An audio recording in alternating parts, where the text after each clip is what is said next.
Hello student, कैसे हैं आप सब। तो हम आ गए हैं आपके बीच फिजिक्स का क्लास 10 फिजिक्स का बिहार बोर्ड 2026 के लिए जो क्वेश्चन भी आई है उसको लेके हम आ गए हैं। और आप सभी स्टूडेंट इन सभी क्वेश्चनों को अगर कर लेते हैं तो ये तो गारंटी लेंगे कि बिहार बोर्ड में जो क्वेश्चन आएगा वो आपसे बचेगा नहीं, और 100% गारंटी है ये क्वेश्चन आपके बोर्ड एग्जाम में लड़ेगा। तो आप लोग बेफिक्र रहे। हम आपके सामने जो क्वेश्चन लेके आए हैं वो बहुत ही इंपॉर्टेंट है, सभी स्टूडेंट देखेंगे।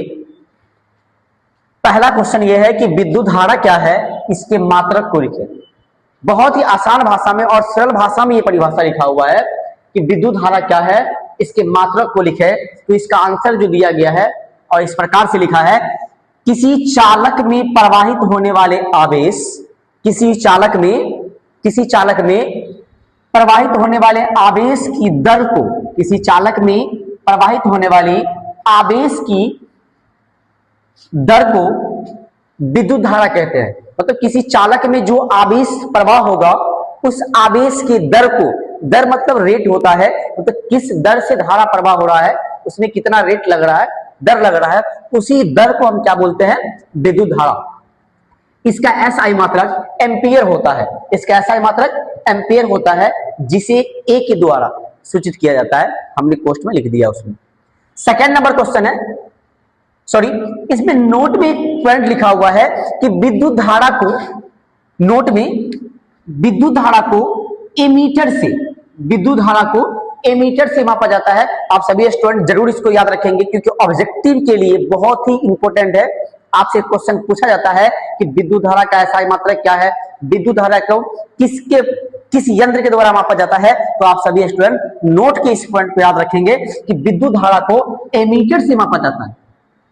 सेकंड नंबर क्वेश्चन क्या है कि प्रकाश का वर्ण विक्षेपण किसे कहते हैं, प्रकाश का वर्ण विक्षेपण किसे कहते हैं। तो आप सभी स्टूडेंट आंसर देखेंगे, बहुत ही सरल भाषा में है कि जब श्वेत प्रकाश, क्या बोला है कि जब श्वेत प्रकाश की किरण किसी प्रिज्म से होकर, क्या बोला है, जब श्वेत प्रकाश की किरण किसी प्रिज्म से होकर गुजरती है तो वह अपने विभिन्न रंगों में विभक्त हो जाती है, विभिन्न रंगों में विभाजित हो जाती है।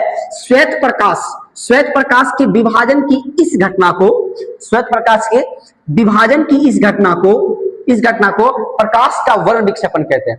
मतलब अगर हम परिभाषा करें, परिभाषा के साथ अगर देखें कि मान लीजिए कि एक प्रिज्म है, एक श्वेत प्रकाश की किरण, ये क्या है आपका श्वेत प्रकाश, क्या है श्वेत प्रकाश। जब श्वेत प्रकाश एक प्रिज्म से होकर गुजरती है, मतलब प्रिज्म से पार करती है, प्रिज्म से होकर गुजरती है, वह अपने 7 अवयवी रंगों में, अपने विभिन्न, है ना, अपने विभिन्न 7 अवयवी रंगों में विभक्त हो जाती है, 7 अवयवी रंगों में विभक्त हो जाती है। प्रकाश की किरणों के, ना, श्वेत प्रकाश के विभाजन की इस घटना को क्या बोलते हैं हम लोग, प्रकाश का वर्ण विक्षेपण, है ना। इसमें जो विभिन्न रंग होगा, विभिन्न रंग जो होते हैं वो होता है, उसका ट्रिक है याद करने का, बैजा नीला पीनाला, आप लोग उस ट्रिक से उसको याद कर सकते हैं। तो इस घटना को क्या बोलते हैं हम लोग, प्रकाश का वर्ण विक्षेपण। तीसरा क्वेश्चन है प्रत्यावर्ती धारा एवं दिष्ट धारा में अंतर। बहुत ही वीवीआई, बहुत ही महत्वपूर्ण क्वेश्चन है बिहार बोर्ड 2026 एग्जाम के दृष्टिकोण से, और ये क्वेश्चन कई बार पूछे गए हैं बोर्ड एग्जाम में। तो हम देखते हैं कि प्रत्यावर्ती धारा एवं दिष्ट धारा में अंतर क्या है। अंतर देखते हैं तो ध्यान दीजिएगा कि प्रत्यावर्ती धारा जो होता है कि धारा का मान तथा दिशा समय के साथ दोनों बदलता है, यानी कि धारा का मान और दिशा। प्रत्यावर्ती धारा में धारा का मान और धारा की दिशा जो होगी वो समय के साथ दोनों बदलता है। लेकिन दिष्ट धारा की अगर हम बात करें तो इसमें केवल धारा का मान बदलता है, अर्थात यह एक ही दिशा में, मतलब एक ही दिशा में बहता है। 2 नंबर इसका पॉइंट आ जाएगा कि इसे आसानी से उत्पन्न किया जा सकता है, यानी कि प्रत्यावर्ती धारा जो होती है जिसको हम अल्टरनेटिव करंट कहते हैं, अल्टरनेटिव करंट, प्रत्यावर्ती धारा को संक्षेप में एसी कहते हैं, प्रत्यावर्ती धारा को संक्षेप में एसी कहते हैं। और दिष्ट धारा को संक्षेप में डीसी कहते हैं। इसी का मतलब होता है अल्टरनेटिव करंट और डीसी का मतलब होता है डायरेक्ट करंट। तो यहां बोला गया है कि इसे आसानी से उत्पन्न किया जा सकता है, लेकिन दिष्ट धारा को ना इसे उत्पन्न करने में कठिनाई होती है। मतलब दिष्ट धारा को उत्पन्न करने में काफी कठिनाई का सामना करना पड़ता है। तीसरा नंबर पॉइंट है प्रत्यावर्ती में कि इसे आसानी से दिष्ट धारा में बदला जा सकता है।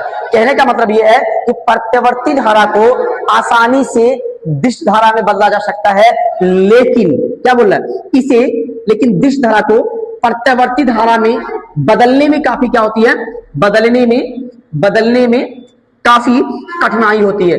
मतलब अगर हम बात करें तो प्रत्यावर्ती धारा जो होती है उसे आसानी से हम क्या कर सकते हैं, दिष्ट धारा में बदल सकते हैं, लेकिन दिष्ट धारा जो होती है उसको अगर प्रत्यावर्ती धारा में बदलना होता है तो काफी कठिनाई होती है। एक और पॉइंट हम नीचे में 4 नंबर में लिख सकते हैं, 4 नंबर में कि प्रत्यावर्ती धारा को संक्षेप में एसी कहा जाता है। एसी कहा जाता है। इसका चौथा पॉइंट क्या हो जाएगा कि दिष्ट धारा को संक्षेप में डीसी कहा जाता है। डीसी कहा जाता है। तो आप सभी स्टूडेंट इस सभी क्वेश्चन को तैयारी कर लेंगे, क्योंकि ये आपके बोर्ड एग्जाम 2026 के लिए बहुत ही महत्वपूर्ण क्वेश्चन सब है। और आप सभी के बीच इसी प्रकार से है ना आगे भी हम क्वेश्चन लेके आएंगे। तो आप सभी स्टूडेंट इसका स्क्रीनशॉट ले लें। चलिए आप सभी स्टूडेंट इसका स्क्रीनशॉट ले लिए। आप सभी स्टूडेंट को बता दें कि जो सफलता होती है, सफलता जो होती है वो सफलता एक दिन में नहीं मिलती। सफलता एक दिन में नहीं मिलती है, लेकिन एक दिन जरूर मिलती है।